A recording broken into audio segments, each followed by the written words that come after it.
4 തരത്തിലുള്ള പാപമുണ്ട്.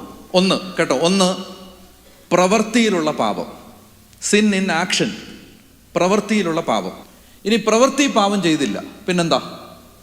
മനസ്സിൽ പാപം ചെയ്തു. ഇവിടെ ഇരുന്നോട് ചേച്ചി ചിന്തിച്ചു, ആ കോന്തൻ എന്തിനാ അവിടെ പോയി നിൽക്കുന്നത്? Praise the Lord. എനിക്ക് ഭയങ്കര ദർശനവരാണ് ചേച്ചി. അപ്പോൾ മനസ്സിലുള്ള പാപം.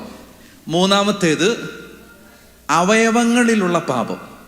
അതെന്താണെന്നറിയോ? ഇപ്പം ഞാൻ നേരത്തെ പറഞ്ഞില്ല, അവയവങ്ങളുടെ പാപം എന്ന് പറഞ്ഞാൽ, ഇപ്പോൾ സിസ്റ്റർ എന്നെ കുറേ തെറി പറഞ്ഞു, ഞാനത് അറിഞ്ഞു. എന്നിട്ട് ഞാൻ വന്നിട്ട്, ഞാനൊരു അച്ഛനല്ലേ, സുവിശേഷകനല്ലേ, മാന്യമായിട്ടൊക്കെ പെരുമാറണം എന്നൊക്കെ ഓർത്തിട്ട് ഞാൻ സിസ്റ്ററിനോട് കുറച്ചൊക്കെ സ്നേഹമായിട്ട് സംസാരിച്ചിട്ട് കുറച്ചു നേരം കഴിയുമ്പോൾ എൻ്റെ മുഖം പതുക്കെ മാറും. ഇനി സിസ്റ്ററിന് എന്തെങ്കിലും ഒരു ആപത്തുണ്ടായെന്ന് കേട്ടാൽ ഞാൻ ചിന്തിക്കുന്നില്ലൊന്നും, പക്ഷെ എന്താണെന്നറിഞ്ഞൂടാ, ഉള്ളിൽ ഭയങ്കര ഒരു സന്തോഷം. അല്ലേ? അത് നമ്മൾ ചിന്തിച്ചല്ല, അത് എവിടുന്നോ ഒരു സന്തോഷം വരികയാണ് അത് കേൾക്കുമ്പോൾ. ശരിയല്ലേ? അത് എൻ്റെ ഉള്ളിൽ നടക്കുന്നതൊക്കെ അച്ഛൻ എങ്ങനെ അറിഞ്ഞെന്നാണ്. ഇനി 4ാമത് വേറൊരു പാപമുണ്ട്. എന്താണെന്നറിയാം? ആ പാപത്തിൻ്റെ പേരാണ് നമ്മുടെ നന്മപ്രവർത്തികൾ.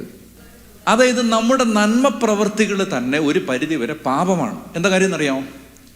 ഇപ്പോൾ റിബിൻ പള്ളിക്ക് ഒരു കൊടിമരം കൊടുത്തു. ഒരു നന്മപ്രവൃത്തിയാണോ? അതെ.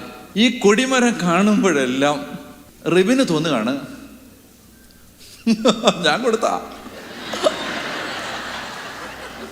പ്രവൃത്തി നല്ലതാണോ? അതെ. പക്ഷെ ആ നന്മ പ്രവൃത്തിക്കകത്ത് എന്തുണ്ട്? ഒരു പ്രൈഡുണ്ട്. ഒരു പ്രൈഡ് മാത്രമല്ല, കൊടിമരം കൊടുത്ത് എന്നെ കണ്ടിട്ട് വികാരി അച്ഛൻ വലിയ മൈൻഡില്ലാതെ അങ്ങ് പോയി. അപ്പൊ കൊടുത്ത എൻ്റെ മൈൻഡിൽ എന്താ വരുന്നേ? നന്ദിയില്ലാത്തവന്മാർ. ലോകയിട്ട ഒരെണ്ണത്തിനും നന്ദിയില്ല. പണ്ടേ വല്യപ്പം പറഞ്ഞിട്ടുള്ളതാണ്, ലോകയിട്ട ഒരെണ്ണത്തെയും നമ്പരുത്. അത് അയാൾ എന്നെ കണ്ടിട്ടൊന്ന് ബഹുമാനിച്ചാൽ എന്നാ കുഴപ്പം? ഞാൻ കൊടിമരം കൊടുത്തല്ലേ? ആണോ? അപ്പോൾ 1 പ്രൈഡുണ്ട്, 2 പ്രതിഫലം ആഗ്രഹിക്കുന്നുണ്ട്.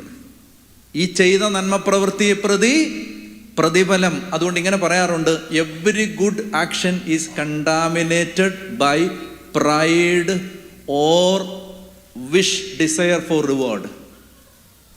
പ്രതിഫലത്തിന് വേണ്ടിയുള്ള ആഗ്രഹത്താലോ അഹങ്കാരത്താലോ എല്ലാ നല്ല പ്രവൃത്തികളും മലിനമാക്കപ്പെടുന്നുണ്ട്.